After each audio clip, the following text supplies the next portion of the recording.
plánujem ísť na hrnčiarsky kurz. Páči sa mi, keď chlap skúša nové veci, ale nepáči sa mi úplne, keď skúša také veci, čo by mali skúšať ženy. Ak povieme, že chlap by nemal skúšať hrnčiarstvo, je to isté, ako keby povieme, že žena by nemala skúšať box, automechaniku alebo programovanie. A hlavne, človek, ktorý sa nebojí skúšať veci bez ohľadu na stereotypy, je omnoho slobodnejší ako ten, ktorému záleží na tom, čo si kto myslí. Tak popravde mám 3 denníky.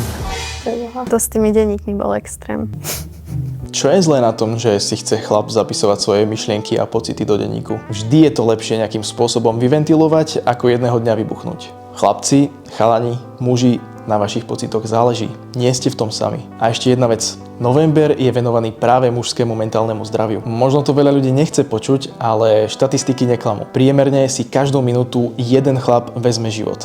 A to pretože sú roky tlačení do toho, aby boli silní a mužní a aby nedávali svoje pocity najavo. To, že sa chlap snaží pochopiť svoje pocity, z neho nerobí menej cenného chlapa. Len nechce skončiť ako ďalšia štatistika. To, že si dal šalát, tak mi prišlo tiež také proste, že nie je úplne mužné. Som nevedel, že už aj jedlo sa delí na mužské a ženské. No každopádne, daj si čo chceš a nerieš, kto si čo myslí. Prosím, nikdy nesúďme, čo si ktorá nájde, nikdy nevieme kontext.